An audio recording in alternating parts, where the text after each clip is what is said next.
राधे राधे दोस्तों, कैसे हो आप लोग। मैं रीता अपने YouTube चैनल पुरानी संस्कृति में आपका स्वागत करती हूँ और आशा करती हूँ कि आज 7वां दिन है। माँ कालिका रानी आपकी सारी इच्छा पूरा करें और आपकी झोली खुशियों से भरे। यही शुभकामना के साथ मैं आज आपके लिए एक बहुत अच्छा सा पचरा गीत लेके आई हूँ।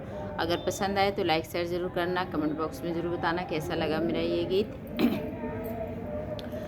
भोरे भोरे देखली सपनवा मोरी मैया आवे। भोरे भोरे देखली सपनवा मोरी मैया आवे।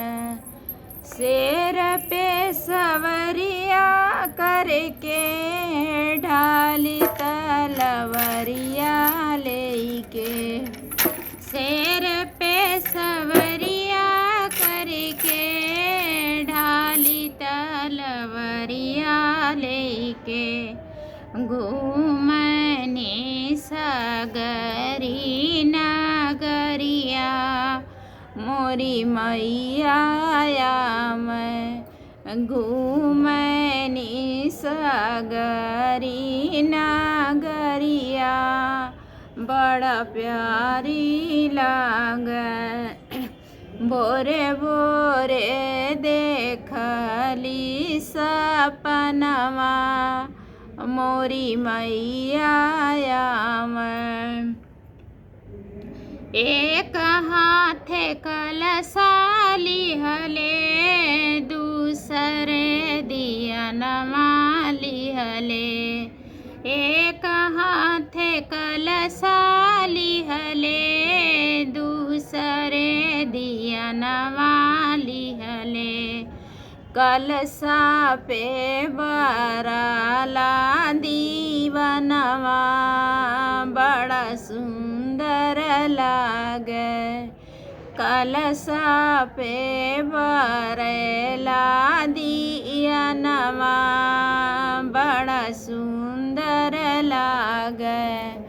भोरे भोरे देखली सपनवा बड़ा सुंदर लागे। भोरे भोरे देखली सपनवा मोरी मैया मैं। हाथ जोड़ खड़ा भैली गोड़ धरया रज कैली। हाथ जोड़ खड़ा भैली गोड़ धई के आरज कैली। आवा मैया बैठा मोरी बांगनवा मोरी मैया मैं। आवा मैया बैठा मोरे आंगनवा बड़ा सुंदर लागे। भोरे भोरे देखली सपनवा मोरी मैया मैं। आगे आगे मैया मैं पीछे भैरो भैया मैं। आगे आगे मैया मैं पीछे भैरो भैया मैं। आई के बैठे मोरे बखरिया बड़ा सुंदर लागे। आई के बैठे मोरे बखरिया बड़ा सुंदर लागे। भोरे भोरे देखली सपनवा मोरी मैया मैं। गंगा जल से चरण धोवली अढ़ौल का हार बनवली। गंगा जल से चरण धोवली अढ़ौल का हार बनवली।